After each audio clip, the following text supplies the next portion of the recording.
So ngayon mga chong, gagawa naman tayo ng C-clamp DIY. Mas maganda naman sana kung bibili na lang tayo ng C-clamp. Kaso yung mga aftermarket na C-clamp na nakikita ko dyan, kagaya nung nabili ko dati, ang bilis masira, hindi kaya masyado yung heavy duty na na paggamit. So ito yung mga gagamitin natin. Ito yung mga materials na ito yung mga materials na sobra dito sa yung mga pinutol ko dyan sa paggawa natin itong bender, sheet metal bender. So ayan, yung mga sobra na yan i-recycle natin para magamit.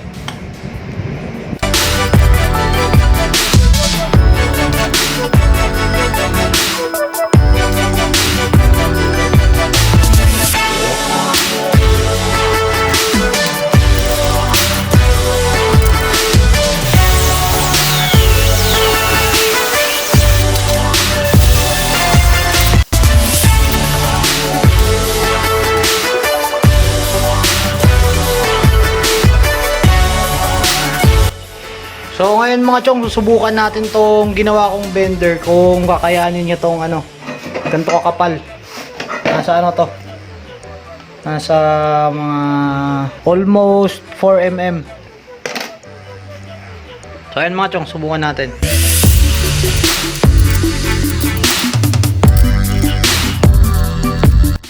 So ayan mga chong, na-bend ko siya. Pero hindi ko siya advisable na gamitin yung mga ganito. Kasi medyo malambot, hindi masyadong pang heavy duty. Siguro kung mga 2 mm lang ganun o 2.5 mm kaya siya, okay siya pang bend. Pero yung mga ganito na almost 4 mm na, hindi siya advisable chong. Kung aluminum siguro pwede kasi malambot naman yun Pero kung bakal, hirap na.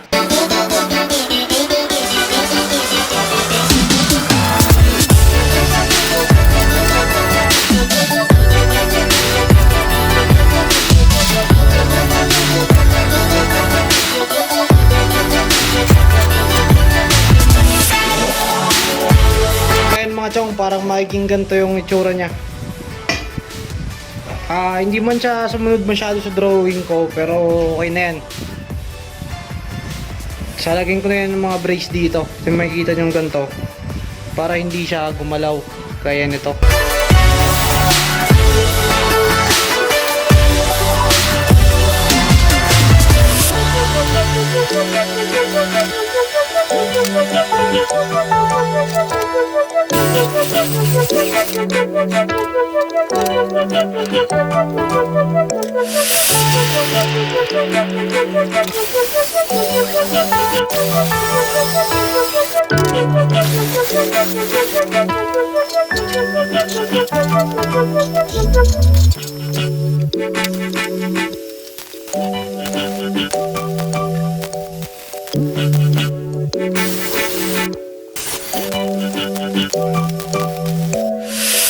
So ayan na yung mga chong, yung natin, medyo patapos na.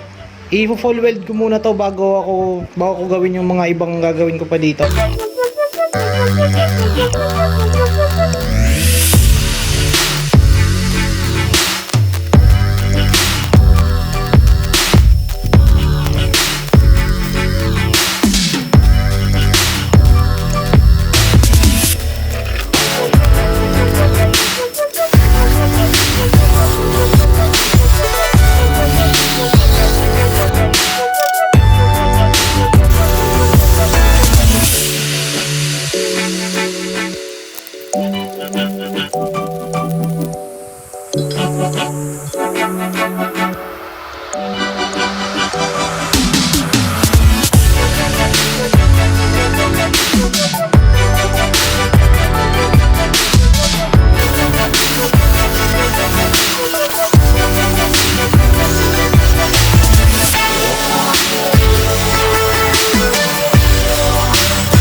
So, ayan mga chong, hindi ko na pa nakita sa inyo yung buong process ng pag-grind kasi boring na yon.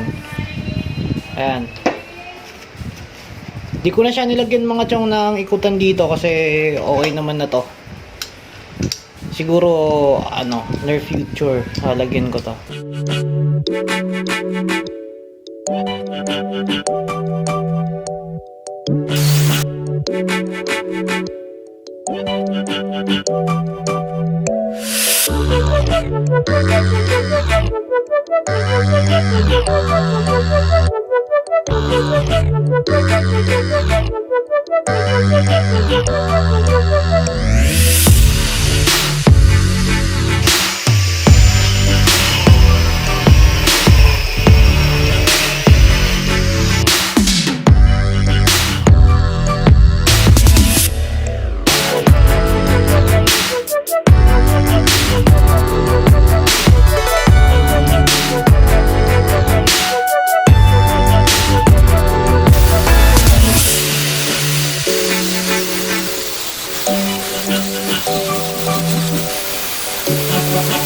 So, ayan na lahat ng mga parts natin ng C-clamp mga chong.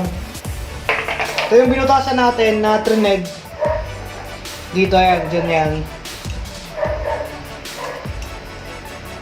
Ayan.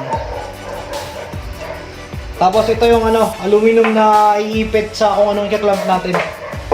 Medyo grenade ko siya ng konti, pero hindi ko na pinaganda masyado para magmukha lang presentable.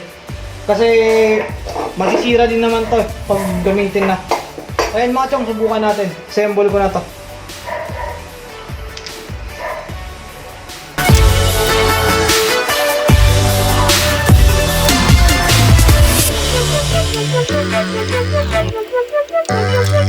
Ayan mga chong, okay na yung C-clamp natin. Try natin.